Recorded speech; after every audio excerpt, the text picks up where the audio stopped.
October 23, 1944. Sun He didn't move. The words made no sense.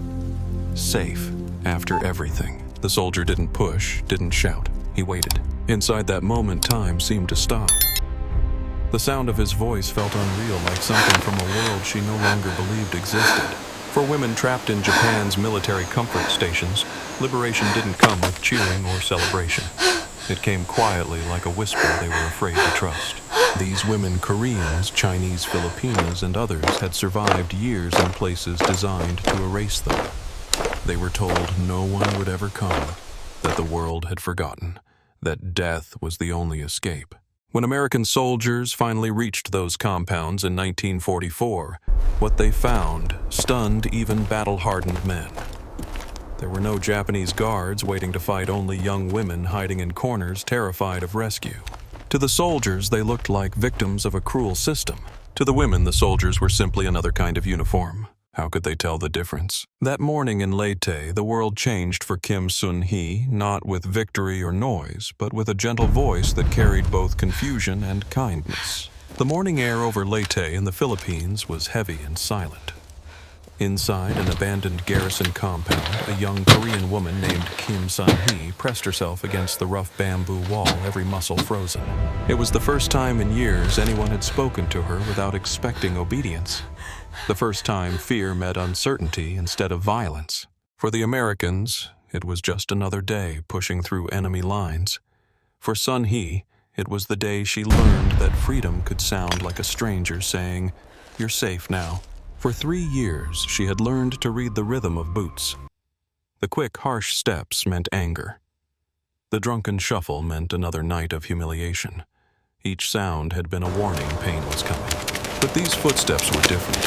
Heavier, slower. They didn't sound like her captors. Voices followed, speaking words she couldn't understand. She peered through a narrow crack in the wall and saw men in olive-drab uniforms, not the familiar khaki of the Japanese soldiers. Their weapons were lowered, not raised. Her body tensed anyway. Fear had become instinct. When one of them approached the small hut, Sun-hee closed her eyes and waited. For 3 years, she had known only orders, threats, and silence. Then a voice, calm, almost unsure, broke through the air. "Ma'am, it's okay. We're Americans. You're safe now." Long before that morning in Leyte, a vast and secret system had already spread like a shadow across Asia. By 1944, this network stretched across the entire Pacific, from Manchuria to Burma, from China's coastal cities to the islands of the Solomons. Wherever Japanese troops marched, the system followed a silent companion to every battlefield. Official reports called these stations essential for discipline. In truth, they were prisons designed to strip away identity and hope. The military controlled every aspect of the women's lives, when they ate, when they slept, even what language they spoke. Korean women were forced to use Japanese names and forbidden to speak their own tongue. Chinese women were isolated from one another to prevent rebellion or friendship. To survive, they learned to read faces, to stay quiet, to endure. Some whispered songs under their breath at night, clinging to fragments of home. Others counted the days until counting stopped meaning anything. As the war dragged on and Japan's empire began to crumble, the conditions worsened. Supplies ran low, guards grew crueler, diseases spread unchecked. For many, the idea of liberation had faded into myth. They believed no one would ever come. And in their minds, that belief became truth, until one morning in the Philippines, the sound of unfamiliar boots echoed across the yard, and the world they thought had ended began to stir again. It began quietly in 1932, when Japan's military leadership built its first comfort stations facilities meant to control soldiers' behavior and maintain morale. But behind those words was something far darker: the organized exploitation of women taken from every corner of the expanding empire. Thousands of young women, many still teenagers, were promised simple jobs: factory work, cleaning, nursing. Recruiters arrived in villages wearing clean uniforms and smiles, carrying contracts that meant nothing. Some girls went willingly, believing they'd earn money for their families. Others were taken by force in the middle of the night, loaded into trucks that drove toward the coast and disappeared into war. Their destinations were remote military compounds far from any civilian eyes. Surrounded by fences and guards, the women were cut off from the world. Letters were censored or never delivered. Escape was unthinkable. They were told again and again that no one would ever find them, that they no longer existed outside those walls. The fear became their new language. Inside each station, the rules were absolute. Meals were rationed. Speaking out brought punishment. The women's names were often replaced by numbers or nicknames chosen by soldiers. Medical inspections were routine not for their health, but to ensure they remained useful. Privacy was non-existent. Dignity was considered unnecessary. By late 1944, American forces were advancing across the Pacific, pushing the Japanese Army island by island toward retreat. Most soldiers expected fierce resistance gunfire ambushes. What they didn't expect were women frightened, starving, and hiding in silence. Many of the women were too weak to walk. Some were barely more than skin and bone. A few bore visible injuries. Others carried wounds no eye could see. The soldiers who had come prepared for battle found themselves trying to offer comfort instead. They brought rations, blankets, and water from their canteens. They cleared space outside so medics could enter safely. One medic later said it was the quiet that struck him most. No crying, no shouting, only the sound of breathing. It was as if the women had forgotten how to make noise. As reports spread through the regiment, more units began discovering similar compounds on other islands. Hold the fire. Same pattern, the same faces of disbelief. Intelligence officers pieced together what they were seeing, not isolated crimes, but an organized system of captivity stretching across the entire Japanese empire. For the American troops, it was a moment of shock and reflection. They had seen death, destruction, and cruelty, but this was different. This was control so complete it had erased the very idea of freedom. In their field notes, one officer wrote, "We didn't free soldiers or prisoners of war that day. We freed people who no longer believed rescue existed." That realization would haunt many of them for the rest of their lives. When Lieutenant Colonel Robert Hayes led the 32nd Infantry Regiment through Leyte, his orders were straightforward: secure abandoned Japanese compounds and report any remaining personnel. The men were hardened by years of battle. They thought they had seen everything war could produce. They were wrong. The first sign came when one of Hayes's scouts found a set of footprints, small, barefoot, and uneven. They followed them to a low building, its walls of bamboo patched with canvas. Inside was not a bunker, but a makeshift dormitory. There were women crouched in the corners, shielding their faces from the light. They wouldn't come out. Hayes later reported, "They were terrified of us." His men lowered their weapons, speaking softly, offering food and water. Still, the women now. trembled. You're To safe them, with us. uniforms meant pain. Orders take a deep breath. meant punishment. Rescue was a word that had Set no the meaning perimeter left. now. Move, Private move, Daniel move. Martinez, a young soldier from New Mexico, was one of the first to step inside. Watch the rooftop. He spoke a little Spanish enough to reach a few of the Filipino women. But for the Koreans and Chinese, communication came only through gestures, open hands, gentle tone, patience. They wouldn't look up, he recalled years later. They knelt on the ground with their heads down, waiting for something bad to happen. When I tried to help one stand, she flinched like I was going to strike her. That's when I realized how that disbelief ran deeper than language. It came from years of control, from hearing the same lies repeated until they sounded like truth. You are forgotten. No one will ever come. For the women inside those bamboo huts, freedom did not arrive with joy or relief. You belong to us. Those words had become part of them, carved into memory as surely as any scar. When Army nurses arrived to treat the women, they faced another challenge: trust. Even the most basic medical care, a wound cleaned, a bandage replaced, could trigger panic. The women refused to undress for examination, terrified that treatment meant more abuse. They wouldn't eat at first or lie down to sleep because vulnerability had always led to violence. Captain Helen Morrison, one of the American nurses stationed nearby, later wrote in her notes, "They'd sit upright all night, eyes open, waiting. They didn't believe sleep could be safe. Every movement we made, every sound of boots or metal, sent them back into that nightmare. We had to unlearn their fear, one gesture at a time." So the nurses changed their approach. They spoke softly, kept distance, and used interpreters when possible.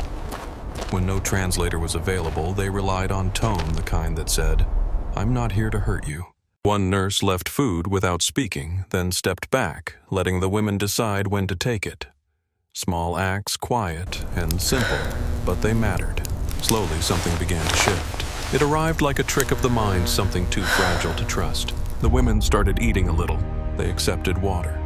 Some even whispered to each other again. It was not trust yet, but it was the first sign that fear might not last forever. For the soldiers who witnessed it, this was liberation's hardest lesson. Freedom is not a door you open once. For those who have lived too long in chains, freedom must be relearned movement by movement, breath by breath.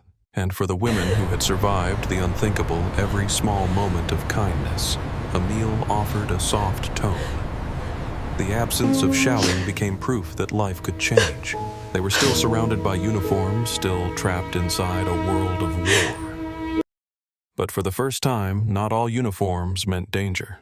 Not every stranger meant pain. Freedom at last had begun to look possible. Not bright or loud, just possible. They had been conditioned to obey without question, to flinch at every sound, to assume that any new voice meant pain. When the Americans entered, many couldn't tell whether this was rescue or another deception. After all, every change in the past had only made things worse. Even after the soldiers lowered their guns, the women stayed on their knees, heads bowed. Years of captivity had taught them one rule: don't move until you're told. When medics offered food, they hesitated, afraid it might be punishment in disguise. When asked to stand, they trembled. Private Daniel Martinez remembered one moment clearly. He reached out to steady a young woman who looked ready to faint. She jerked away as if his touch burned. "She looked at me like she was seeing a ghost," he said. I kept saying, "It's okay, you're safe," but she didn't understand, or maybe she didn't believe. When the Army medics finally entered the compound, the air was heavy with the smell of sickness, sweat, infection, and decay mixed with the damp scent of bamboo. The women barely moved. Some were too weak to stand. Others stared blankly at the ground as if afraid to be seen. When nurses asked them to change clothes, they refused. When doctors tried to check wounds, they covered themselves and shook their heads. Pain to them wasn't just memory, it was expectation. So the medical staff had to adapt. Examinations were done only by female personnel whenever possible. Doors stayed open. Translators were called in to explain each step. Even the smallest misunderstanding could trigger panic. One interpreter, Sergeant Grace Kimura, a Japanese American born in Hawaii, quickly became essential. She spoke Japanese and some Korean. At first, the survivors shrank away from her. The sight of an Asian face in a U.S. uniform was too confusing, too dangerous. But when she switched languages and told them softly, "I'm American like them. You're safe," something cracked open. The women started to listen. Communication remained slow. Still, gestures bridged what words couldn't. A cup of warm broth. A gentle nod before touching a wound. A smile, cautious but real. Medical notes from that period described the same small miracles repeated over and over. Women who hadn't eaten in days, beginning to take a few spoonfuls of rice, those who couldn't sleep finally closing their eyes under a clean blanket. Captain Helen Morrison, a U.S. Army nurse assigned to the evacuation hospital near Tacloban, had trained for battlefield trauma, gunshot wounds, burn shock. These moments may seem ordinary, but in that environment they were revolutionary. A full meal was proof of worth. A clean bed was proof of safety. A gentle voice was proof that cruelty wasn't the only language left in the world. But the nurses also faced impossible choices. With so many sick and supplies stretched thin, they had to decide who needed care first. Some patients died before treatment even began. Each loss felt like a reminder that liberation had come too late for many. Still, Captain Morrison refused to see them only as victims. "They weren't broken," she wrote. "They were fighting to live. You could see it in the way they tried to sit up when we entered, or in the tears they hid when we said they'd be all right." What those women endured had scarred their bodies beyond recognition, yet their will to survive refused to disappear. Every heartbeat, every breath was a quiet act of defiance. Proof that even after years of cruelty, the human body and spirit can choose to live. For the American medical teams, the mission had changed. But nothing had prepared her for this. This was no longer just about winning a war. It was about restoring something far greater, the belief that humanity could still exist after everything had been done to erase it. We expected soldiers, she later wrote, not women who looked like they had survived starvation camps. Every examination revealed new layers of horror. Most weighed less than 80 pounds. Bones showed through thin skin. Many suffered from untreated injuries, broken ribs that had healed, wrong infected cuts, or deep bruises left long ago. Nearly all showed signs of disease, and beyond the physical damage was something harder to measure. The way they flinched at a hand, froze at a voice, or refused to lie down for fear of what might follow. Standard medical procedures no longer applied. In the weeks that followed the first rescue, the hardest battle wasn't fought with weapons. It was fought with words. Grace learned to move slowly, to sit at the same level as the women instead of standing over them. She handed out small gifts, a comb, a handkerchief, a piece of soap. Talk to me, what did I miss? These weren't luxuries. We're tracking They were multiple messages. hostiles approaching the perimeter, Sergeant. Each one said, "You are a person again." Through her, the nurses began to understand the depth of the women's silence. Many had been taken from their homes as teenagers. Years of isolation had erased It their worked. native languages. They're They responding. mixed words from different tongues, a Korean sentence with Japanese grammar, or a Filipino phrase twisted by fear. It wasn't just translation they needed. It was rediscovery. We came here One seeking evening, Grace understanding, overheard a not group of women conflict. humming a melody, a tune she didn't recognize. Let us find a peaceful way It forward. was soft, trembling, but For full of so something long, I couldn't unmistakable even memory. whisper the She truth. later learned it was a folk lullaby But from I a Korean remember the province. look in his For the first eyes when time, they those took her. voices weren't crying. I They were understand you want to remembering. go home, Music but your became a child needs to bridge stay here where tonight. words failed. Please, I must take him Nurses with me. encouraged them to sing, to whisper stories, to draw symbols in the dirt. Slowly, bits of identity began to return names, hometowns, fragments of childhood memories. Every word reclaimed It was is an act okay of to feel defiance this way. against We the are system here that had for tried you. to erase them. For the Americans, these moments carried a quiet power. Soldiers who had faced gunfire now found themselves holding hands with survivors who trembled at every sound. They learned that heroism wasn't just bravery under fire. Sometimes it was patience, empathy, and silence. By late November, the camp had changed. It has The been a cries had long journey faded, for us replaced all. by soft Yes, voices calling but for we found water, peace here, or haven't asking we? questions in The broken wind English. is calm. Some of the women had even started teaching words to each other, trading Korean for Tagalog Japanese for English. In that mix of accents and 그동안 얼마나 hesitation, 마음고생이 something miraculous 심하셨어. was happening. Communication was turning into trust. 이해합니다. Or rather, with the absence of We're them. running out of No time. one He's knew fading what the fast. future would I bring. assure you, Captain, The war everyone is was doing still their best. raging We beyond the must be compound. patient. But for the first You time listen in to me now, years, because time is running words had short. meaning We again, must not as reach the river commands, by but as dawn, or we connections. lose everything. And for women But the who had been patrol, silenced we take for the so risk. long, the simple act of speaking, of being heard, was the first real proof that freedom had truly begun. The women spoke different languages, Korean, Chinese, Tagalog, and bits of Japanese forced upon them during captivity. The Americans How do you spoke English, transcribe and the only a tone for few that knew word? enough words We to need to bridge the capture gap. the exact sound, not Orders, just the comfort, meaning. even medical instructions sure the became an marker is clear. exhausting game We of need shelter. gestures and He expressions. is hurt. Army interpreters worked Look, over around the there. clock, piecing We can together make it if we fragments of leave now. understanding. Some used So the swelling has drawings on persisted paper. for how long now? The doctor's Others asking relied how long on the tone swelling has alone. lasted. It started a soft about a month hum ago, meant maybe calm. longer. She said it began about a A month firm ago. hand gesture meant wait. The simplest communication could take minutes, sometimes hours. But progress, however small, was real. One woman's first clear word in months wasn't a name or a plea, it was food. Another whispered sleep. We need to They were learning prioritize the again urgent how to cases ask first, for what they based on the needed. triage tags. Learning Yes, I that understand. someone I will might explain the actually waiting listen. times to them now. Sergeant Grace Kimura, the Japanese-American interpreter, became a lifeline. Her Japanese heritage at first terrified the survivors. The women froze when they Dum sa saw her kaliwa. the face of the language they tubig. had been forced Mul. to obey. 마실 But 수 Grace didn't 있어요? wear the same cruelty they remembered. Her voice was beautiful out calm, here when the her light starts to uniform fade. marked with It an really American is. flag. I'm American, I forget how she quiet told them the in halting evenings can Korean. be. My family is from Hawaii. I'm here to help. At first, no one answered. Then a single woman nodded. It was enough. From that moment, communication became more than translation. It became connection.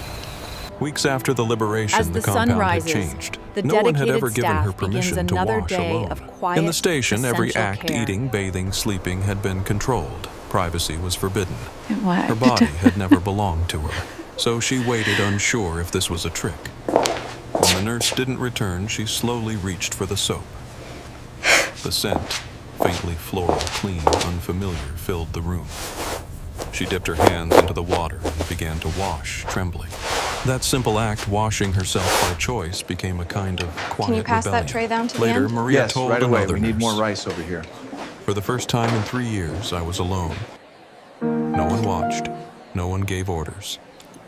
That's when I knew something had truly changed. The nurses and medics began to understand how powerful such moments were. Freedom didn't mean parades or flags. It meant privacy. It meant choosing when to eat, when to sleep, when to speak. So they focused on restoring small choices first. Women were given clean clothes, not uniforms, but dresses. The gunfire was gone, replaced by the quiet rhythm of recovery footsteps on wooden floors. The soft clink of tin bowls. Nurses speaking gently to women who still startled at sudden sounds. They were allowed to rest when they wished to eat what they could step outside in the sun without asking permission. Every decision, no matter how small, helped rebuild the sense of self that captivity had tried to destroy. One nurse recalled, "The first time they laughed, it startled us. It was shy, almost like they didn't know how. Step left. But once now, it started, right. others joined Yes, in quiet, like that. shaky laughter, Like this? echoing in a place that had known Perfect. Keep only the rhythm. silence. These little sounds, a laugh, a sigh, the splash of water became the music of recovery. They marked the return of dignity, one moment at a time. Even the soldiers noticed the change. Where there had been fear in every glance, now there were cautious smiles. Some of the women began helping in the kitchen, preparing meals for others. They braided each other's hair, mended torn clothing, and began to create small pieces of normal life. Captain Morrison wrote, "It wasn't medicine that healed them first. It was trust. The soap, the towel, the quiet space to be alone, that's where healing really began." For women who had been stripped of control, regaining these small freedoms meant everything. They weren't yet ready to return to the world. But within the compound, they were learning the first truth of liberation.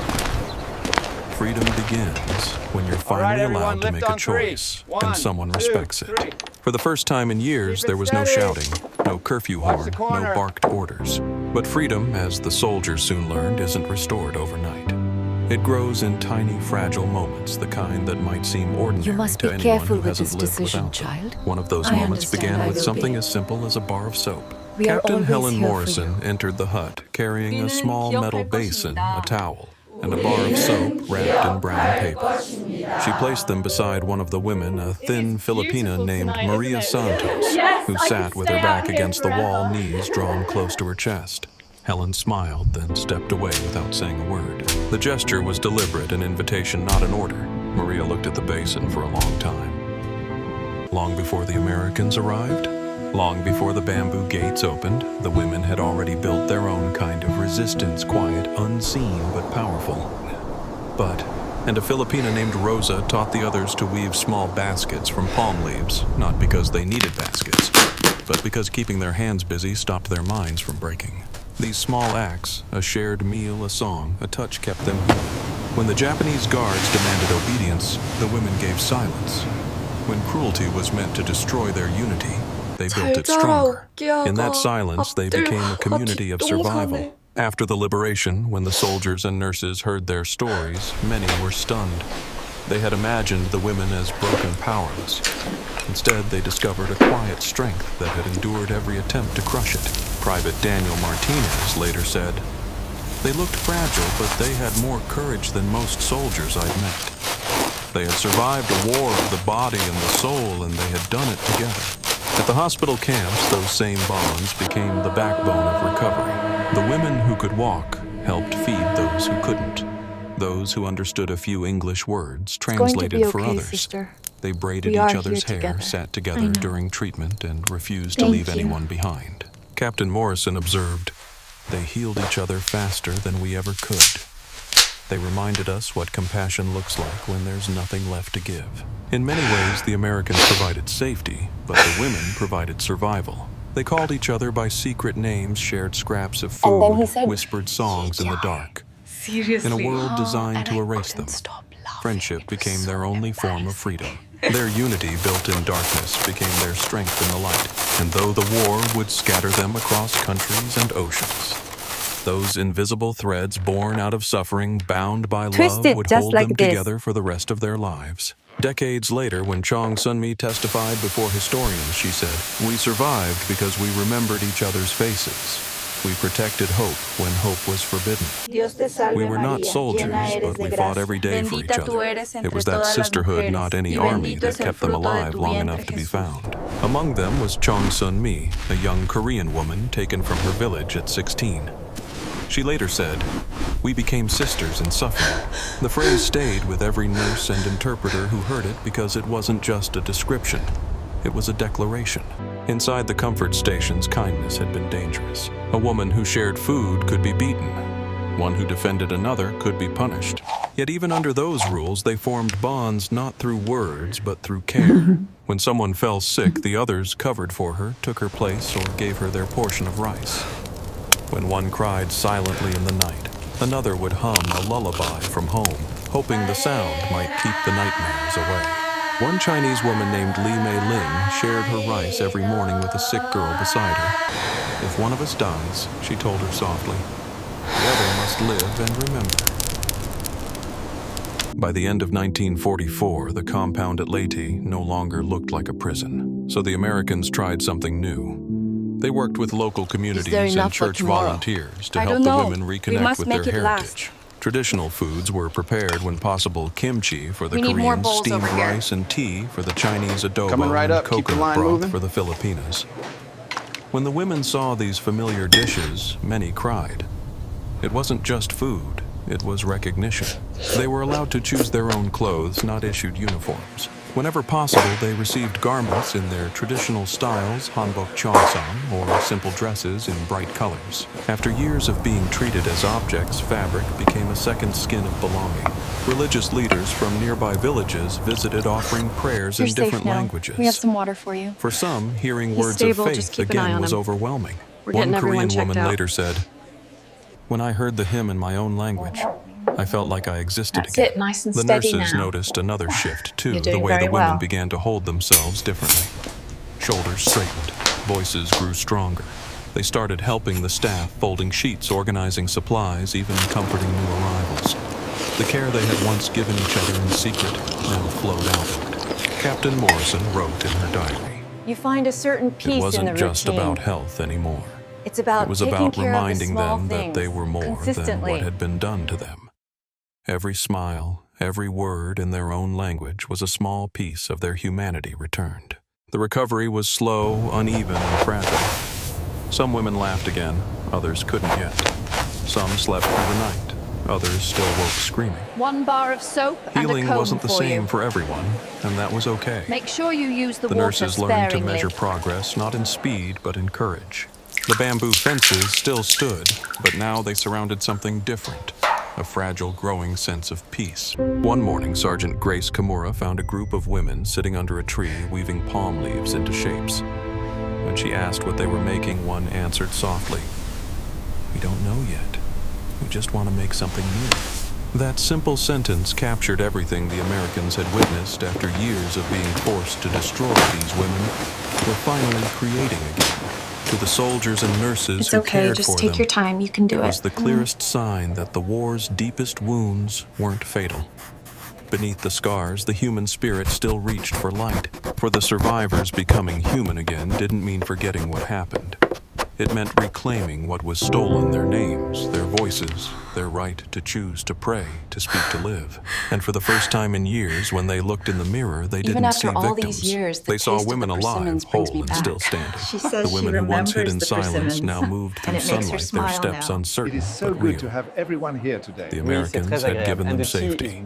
Now came the harder gift: humanity. We must Medical do this care more often. slowly Remember transformed when we into used to do recovery. this with Grandma? The Army's Oh, evacuation yes. hospitals developed special always treatment made us plans sing while just we for them, worked. not only to heal wounds, but to restore the rhythms of normal life. Nutrition was the first battle. Years of starvation meant their bodies couldn't handle rich food, so the nurses prepared small, frequent meals. Rice-thin soups, soft vegetables, bits of meat when possible. Each meal was measured carefully enough to nourish, not overwhelm. The women learned to eat without guilt again. Each bite reminded them that their survival no longer belonged to anyone else. But the deeper wounds weren't physical. They were the invisible fractures left by control and humiliation, the loss of language, culture, and identity. During captivity, many had been forbidden to speak their native tongues. Korean women were forced to learn Japanese. Chinese and Filipinas were punished for praying or using their birth names. Some had even forgotten the sound of their own language. When the war finally ended, the world celebrated victory parades, speeches, the sound of peace spreading across radio waves. But inside the quiet medical wards of Leyte and other islands, there were no celebrations. Still, many others faced longer shadows. Some couldn't bear to speak of their pasts. They lived quietly, avoiding questions, building lives from silence. A few chose to marry, raising families who never knew what their mothers had endured. Others devoted themselves to helping future war victims, volunteering in hospitals or orphanages. One former survivor later told a reporter, "I lost faith in governments, but not in kindness." The U.S. military and international relief teams faced their own moral reckoning. The liberation of these women had shown them a kind of suffering that went beyond the battlefield. It forced them to see that war's true cost isn't counted only in soldiers lost, but in innocents destroyed. Some officers pushed to document everything: medical records, witness statements, photographs, to make sure the truth could never be buried. Did you get your travel orders confirmed for Saturday? These early records would later help form the historical foundation for what the world would come to recognize as systematic wartime sexual slavery. But in 1945, those words didn't exist yet. There were no global tribunals for such crimes, no official category for what these women had survived. There were only faces, fragile, strong, and haunted. I can't. And the quiet determination of those trying to help them find their way back into a world that wasn't built to understand them. Grace Kimura, the interpreter, once said, "We could give them food and medicine, but not belonging. That they had to build themselves." And somehow they did. Some opened small shops, others worked as teachers or nurses. A few became advocates years later, breaking their silence to demand recognition even when it cost them dearly. But I promise you, their courage began as survival and ended as legacy. For every woman who found her voice, dozens more chose peace in anonymity. Both paths were valid, both shaped by the same truth: no one leaves a cage unchanged. For the women who had survived Japan's comfort stations, freedom came with a painful question. Where do you go after hell? When Maria Santos was asked years later if she ever thought of returning home, she smiled sadly and said, "No. My home is the day I learned I could be clean again. My home is that moment." For her and for many others, home wasn't a place anymore. It was the fragile, unshakable knowledge that they had lived through what was meant to destroy them. And somehow they had found the strength to keep living. Many dreamed of going home, but home for most was gone. Some discovered their families had been killed or displaced during the fighting. Others feared returning to villages where neighbors might see them not as survivors, but as shame. In traditional societies, their suffering was often misunderstood, viewed not as a crime committed against them, but as a stain they carried. One Korean woman told an army nurse, "If I go back, they'll see my face and know. My family will hide me. Better I stay where no one knows my name." For those women, the idea of home became another kind of prison, a place of judgment, not comfort. So they made new choices. Some remained in the Philippines, where locals welcomed them with quiet kindness. Others moved to larger cities under the care of international relief organizations. The Americans, understanding the depth of their trauma, worked with aid groups to find options: resettlement programs, vocational training, small stipends for those who couldn't return home. It was imperfect, sometimes chaotic, but it was something to start. At the hospital in Tacloban, nurses taught basic skills: sewing, cooking, reading English. One woman, Maria Santos, who had once wept over a bar of soap, became one of the best seamstresses in the program. "I can make clothes," she said proudly, "so no one will ever have to wear a uniform again." For a long time, the story of the comfort women existed only in whispers.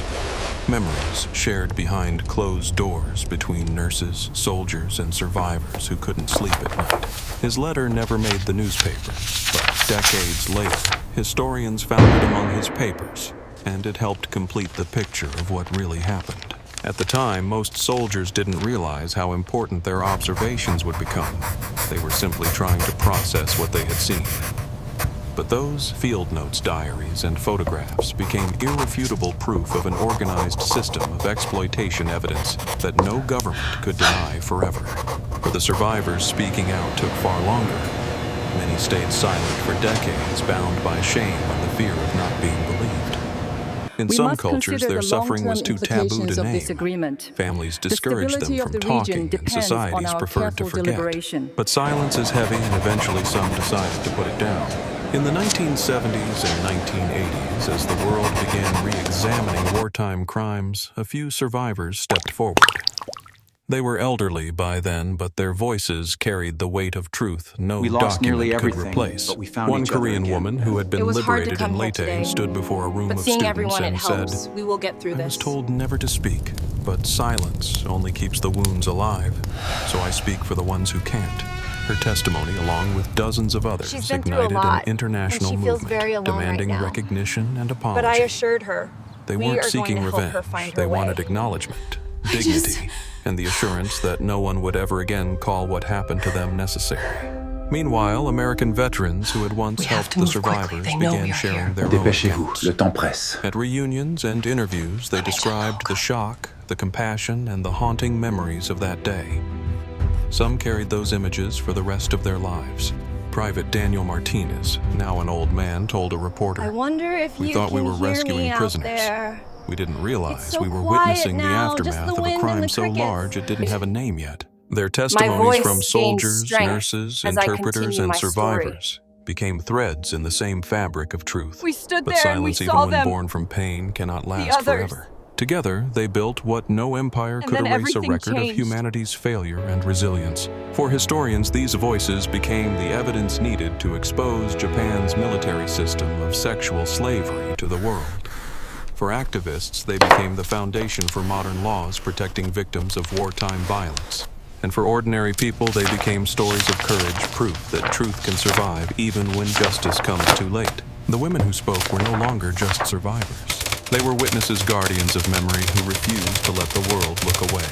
And every time their stories were told in classrooms, museums, or quiet documentaries, the silence that once protected cruelty began to crumble, replaced by something stronger, remembrance. The first voices to speak were often American, the medics and officers who had walked into those compounds and seen what war had hidden.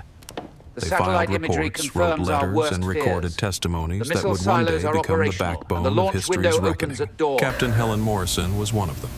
In her final military report, she wrote, "These women survived conditions that would have broken most people. Their courage to live again after what they endured is proof that humanity can survive its own cruelty." Her words were both a record and a warning. It's finished Military now. doctors kept detailed notes of the survivors' nothing physical left condition. Photographers silence. documented the scenes not for propaganda, but for truth. Those photos would later surface in archives, quiet black and white evidence of lives nearly erased. Lieutenant Colonel Robert Hayes wrote home to his wife describing what his men had found. "I've seen villages burned and men die in battle, but nothing prepared me for the fear in their eyes. It wasn't fear of us, it was fear of hope." Decades passed. The war faded into textbooks, its victories and losses reduced to numbers and maps. Each testimony was a bridge between pain and peace, between past and present. Historians now agree the liberation of the comfort stations in 1944 and 1945 marked more than the end of one war crime. It became the beginning of a new understanding that systematic sexual violence in wartime is not a side effect of conflict, but a deliberate act of power and control. Those women, once voiceless, forced the world to confront that truth. Their experiences helped shape international laws that protect civilians and punish wartime sexual violence. Their courage inspired movements across Asia and beyond, from human rights advocacy to trauma care for survivors of war. Even the American soldiers who had once stumbled upon those hidden compounds were changed forever. Many later said that moment redefined what they believed war was about. It wasn't just about defeating an enemy, it was about protecting humanity from itself. One veteran wrote near the end of his life, "When I met those women, I understood the real cost of war. It's not in the dead, it's in the living who carry what was done to them." The story of the Comfort Women is not a story of defeat. It is a story of endurance. The shock of liberation gave way to something greater, the slow rebirth of trust, identity, and dignity. What began as survival became strength. What began as silence became testimony. Their lives remind us that resilience isn't loud. It doesn't march or shout. It breathes quietly in the space between memory and hope. But for the women once trapped behind bamboo walls, history wasn't something written. It was something lived every day in the quiet resilience of survival. When the building collapsed, I was Today, sure that was monuments the and end. museums across the world I lost so many bear their friends that faces day. not as symbols I don't of know shame, why I was but of spared. courage. We Every must plaque, proceed with caution. every name carved in regarding stone the stands third as proof agenda that they were item. here, that The they delegation endured, has and expressed that concern. humanity owes them remembrance. Their survival was their resistance. Their healing was their victory, and their stories fragile, powerful, unyielding, The day the remain war their final started, gift everything to us all. changed. When we remember them, The we fear don't was just everywhere. honor their suffering. We honor We the didn't know. unbreakable truth they left behind. Even in the darkest corners of war, the human spirit can still rise, reach for light, and remind the world what it means to be free. Many never spoke publicly about what they endured. They rebuilt their lives in silence, working as seamstresses, teachers, or farmers. They raised children who would never know the details, only that their mothers were strong in ways words couldn't explain. Others, when the world was finally ready to listen, chose to tell their stories not for pity, but for truth. Kim Soon-hee, the young woman who had pressed herself against the bamboo wall that October morning in Leyte, returned to Korea after the war. She worked as a seamstress, married and raised 3 children.